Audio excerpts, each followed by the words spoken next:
Assalamualaikum warahmatullahi wabarakatuh. Perkenalkan, nama saya Alia Surutami, Prodi PGSD dari Universitas Primagraha. Di sini saya akan mempresentasikan hasil tugas saya, yaitu dari MK Pengantar Pendidikan. Dosen pengempunya adalah Pak Fadli Zil Ikrom, MPD. Di sini saya akan menjelaskan atau mempresentasikan pengertian, fungsi, dan jenis lingkungan pendidikan. Manusia selama hidupnya selalu akan mendapat pengaruh dari keluarga, sekolah, dan masyarakat luas. Ketiga lingkungan itu sering disebut sebagai tripusat pendidikan yang akan mempengaruhi manusia secara bervariasi. Di dalam UU RI No. 2 tahun 1989 tentang Sisdiknas, peranan ketiga tripusat pendidikan itu menjiwai berbagai ketentuan di dalamnya. Pasal 1 ayat 3 menetapkan bahwa Sisdiknas adalah satu keseluruhan yang terpadu dari semua satuan dan kegiatan pendidikan yang berkaitan satu dengan yang lainnya untuk mengusahakan tercapainya tujuan pendidikan nasional. Pasal selanjutnya menetapkan tentang dua jalur pendidikan, yakni pendidikan jalur sekolah dan pendidikan jalur luar sekolah, meliputi keluarga, kelompok belajar, kursus, dan lain sebagainya. A. Pengertian dan fungsi lingkungan pendidikan. Manusia memiliki sejumlah kemampuan yang dapat dikembangkan melalui pengalaman. Pengalaman itu terjadi karena interaksi manusia dengan lingkungannya, baik lingkungan fisik maupun lingkungan sosial manusia secara efisien dan efektif, itulah yang disebut pendidikan. Pendidikan dibagi menjadi tiga. Yang pertama ada pendidikan formal, yang kedua ada pendidikan non-formal, yang ketiga ada pendidikan informal. Pendidikan formal. Pendidikan di sekolah adalah pendidikan yang secara sengaja dirancang dan dilaksanakan dengan aturan-aturan yang ketat, seperti harus berjenjang dan berkesinambungan, sehingga disebut pendidikan formal. Dan ini adalah contoh gambar dari pendidikan formal, atau lebih tepatnya yaitu belajar di sekolah. Selanjutnya ada pendidikan informal. Pendidikan yang terjadi dalam lingkungan keluarga berlangsung alamiah dan wajar, serta disebut pendidikan informal. Dan ini adalah contoh gambar pendidikan informal, atau lebih tepatnya adalah belajar di rumah dengan kedua orang tua, atau dengan keluarga. Selanjutnya yaitu pendidikan non-formal. Pendidikan di lingkungan masyarakat, umpamanya kursus dan kelompok belajar, tidak dipersyaratkan berjenjang dan berkesinambungan, serta dengan aturan-aturan yang lebih longgar sehingga disebut pendidikan non-formal. Dan ini adalah contoh gambar pendidikan non-formal. Lebih tepatnya yaitu belajar di kelompok belajar atau les. Next, sebagai pelaksanaan pasal 31 ayat 2 dari Undang-Undang Dasar 1945 telah ditetapkan Undang-Undang Republik Indonesia Nomor 2 Tahun 1989 tentang Sisdiknas beserta peraturan pelaksanaannya yang menata kembali pendidikan Indonesia termasuk lingkungan pendidikan.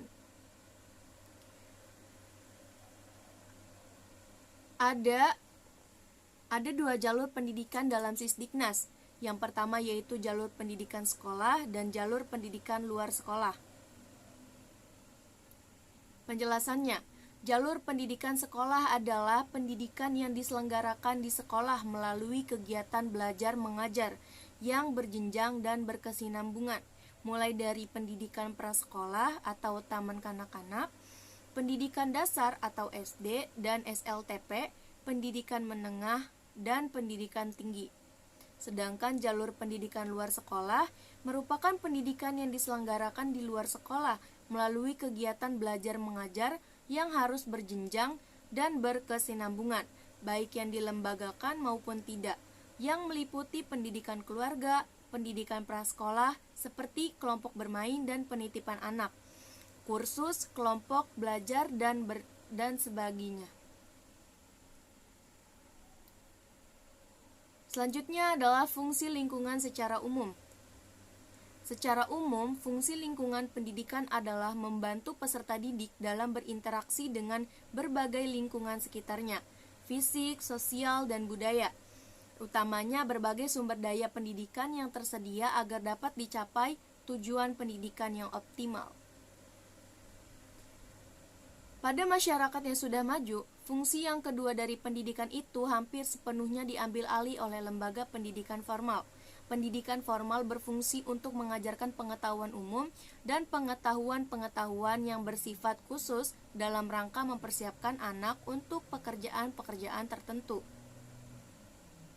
Perlu pula dikemukakan bahwa pelaksanaan pendidikan dilakukan melalui 3 kegiatan, yakni membimbing, mengajar, dan melatih. Ayat 1 dari Undang-Undang Republik Indonesia Nomor 2 Tahun 1989. Meskipun ketiga kegiatan itu pada hakikatnya Tritunggal, namun dapat dibedakan aspek tujuan pokok dari ketiganya. Dan Tritunggal terbagi menjadi 3, yakni membimbing terutama berkaitan dengan pemantapan jati diri dan pribadi dari segi-segi perilaku umum atau aspek pembudayaan. Yang kedua yaitu mengajar terutama berkaitan dengan penguasaan ilmu pengetahuan. Yang ketiga yaitu melatih terutama berkaitan dengan keterampilan dan kemahiran atau aspek teknologi. Selanjutnya yaitu tripusat pendidikan. Manusia sepanjang hidupnya selalu akan menerima pengaruh dari 3 lingkungan pendidikan yang utama, yakni yang pertama ada keluarga, yang kedua ada sekolah, yang ketiga ada masyarakat, dan ketiganya itu disebut tripusat pendidikan. Next, lingkungan pendidikan yang mula-mula tetapi terpenting adalah keluarga. Pada masyarakat yang masih sederhana, dengan struktur sosial yang belum kompleks, cakrawala anak sebagian besar masih terbatas pada keluarga. Pada masyarakat tersebut, keluarga mempunyai 2 fungsi. Fungsi keluarga ada 2. Yang pertama adalah fungsi produksi, yang kedua adalah fungsi konsumsi. Kedua fungsi itu mempunyai pengaruh yang sangat besar terhadap anak. Pada masyarakat tersebut, orang tua yang mengajar pengetahuan dan keterampilan yang diperlukan untuk hidup. Orang tua pula yang melatih dan memberi petunjuk tentang berbagai aspek kehidupan sampai anak menjadi dewasa dan berdiri sendiri. Tetapi pada masyarakat modern, di mana industrialisasi semakin berkembang dan memerlukan spesialisasi, maka pendidikan yang semula menjadi tanggung jawab keluarga itu kini sebagian besar diambil oleh sekolah dan lembaga-lembaga sosial lainnya. Bahan fungsi pembentukan watak dan sikap mental pada masyarakat modern berangsur-angsur diambil oleh sekolah dan organisasi sosial lainnya seperti perkumpulan pemuda, pramuka, lembaga-lembaga keagamaan, media massa, dan lain sebagainya. Hubungan keluarga bisa berubah dari hubungan yang bersifat otoritatif menjadi hubungan yang bersifat kolegial. Penjelasannya, pola asuh orang tua otoritatif adalah pola asuh dengan orang tua yang mengasuh, mendukung, dan responsif terhadap anak, tetapi tetap memberi batasan yang tegas. Pola asuh orang tua kolegial adalah istilah umum yang merujuk kepada sistem kepemimpinan yang melibatkan para pihak yang berkepentingan dalam mengeluarkan keputusan atau kebijakan melalui mekanisme yang ditempuh. Musyawarah untuk mencapai mufakat atau pemungutan suara dengan mengedepankan semangat kebersamaan. Dalam Peraturan Dasar Perguruan Nasional Taman Siswa atau Putusan Kongres 10 tanggal 5 sampai 10 Desember 1966, pasal 15 ditetapkan bahwa yang pertama, untuk mencapai tujuan pendidikannya, Taman Siswa melaksanakan kerjasama yang harmonis antara ketiga pusat pendidikan yaitu yang pertama, yaitu lingkungan keluarga, yang kedua, lingkungan perguruan, yang ketiga, lingkungan masyarakat atau pemuda. Selanjutnya, sistem pendidikan tersebut dinamakan sistem tripusat. Suparlan 1984.210. Bagi taman siswa, di samping siswa yang tetap tinggal di lingkungan keluarga, sebagian siswa tinggal di asrama atau wisma pria dan wisma rini yang dikelola secara berkekeluargaan dengan menerapkan sistem among. Sedangkan pada lingkungan masyarakat, taman siswa menerapkan dengan penekanan pemupukan semangat kebangsaan. Suparlan 1984 120. Yang pertama ada keluarga. Keluarga merupakan pengelompokan primer yang terdiri dari sejumlah kecil orang karena hubungan semenda dan sedara. Keluarga itu dapat berbentuk keluarga inti atau nucleus family, yaitu ayah, ibu, dan anak, ataupun keluarga yang diperluas di samping inti ada orang lain, yaitu kakek atau nenek, adik atau ipar, pembantu, dan lain-lain. Yang kedua ada sekolah. Di antara 3 pusat pendidikan, sekolah merupakan sarana yang secara sengaja dirancang untuk melaksanakan pendidikan.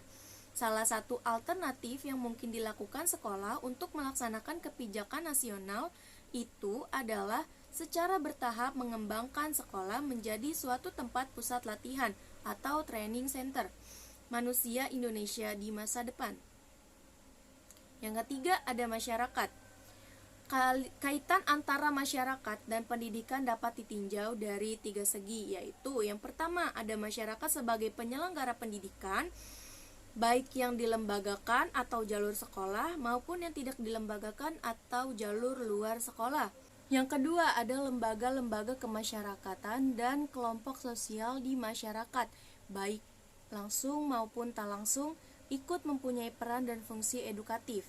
Yang ketiga ada dalam masyarakat tersedia berbagai sumber belajar, baik yang dirancang atau by design maupun yang dimanfaatkan atau utility. Selanjutnya yaitu pengaruh timbal balik antara tripusat pendidikan terhadap perkembangan peserta didik. Setiap pusat pendidikan dapat berpeluang memberi kontribusi yang besar dalam 3 kegiatan pendidikan, yakni pembimbingan dalam upaya pemantapan pribadi yang berbudaya. Yang kedua, pengajaran dalam upaya penguasaan pengetahuan. Yang ketiga, pelatihan dalam upaya pemahiran keterampilan. Selanjutnya ini adalah konsep tripusat.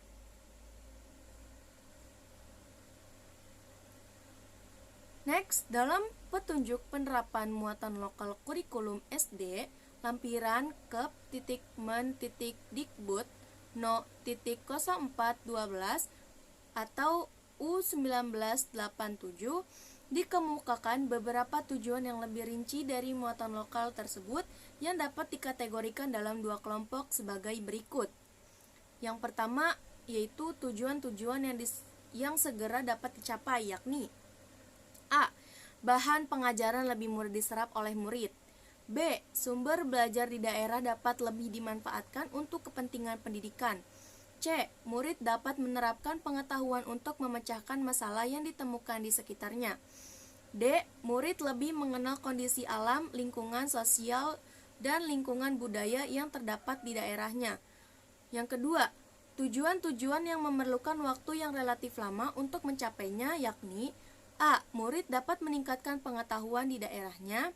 B. Murid diharapkan dapat menolong orang tuanya dan menolong dirinya sendiri. C. Murid menjadi akrab dengan lingkungannya dan terhindar dari keterasingan terhadap lingkungannya sendiri. Selanjutnya, muatan lokal kurikulum SD tersebut siogianya makin diperluas atau ditingkatkan agar dapat terlaksana dengan semestinya. Berdasarkan tujuan muatan lokal, perluasan dan peningkatan muatan lokal dilakukan dengan memperhatikan yang pertama, GBPP yang berlaku. Yang kedua, sumber daya yang tersedia. Yang ketiga, kekhasan lingkungan, alam, sosial, dan budaya, dan kebutuhan daerah. Yang keempat adalah mobilitas murid. Yang kelima adalah perkembangan dan kemampuan murid. Kep.men.dikbud no.0412 atau U atau 1987 pasal 6. Nah, rangkumannya adalah pendidikan adalah suatu proses yang kompleks dan melibatkan berbagai pihak, khususnya keluarga, sekolah, dan masyarakat. Sebagai lingkungan pendidikan yang dikenal sebagai tripusat pendidikan, fungsi dan peranan tripusat pendidikan itu, baik sendiri-sendiri maupun bersama-sama, merupakan faktor penting dalam mencapai tujuan pendidikan, yakni membangun manusia Indonesia seutuhnya, serta menyiapkan sumber daya manusia pembangunan yang bermutu. Dengan demikian, pemenuhan fungsi dan peranan itu secara optimal merupakan salah satu faktor penentu keberhasilan pembangunan nasional. Sekian dari saya, terima kasih. Wassalamualaikum warahmatullahi wabarakatuh. Jangan lupa di like, comment, and subscribe.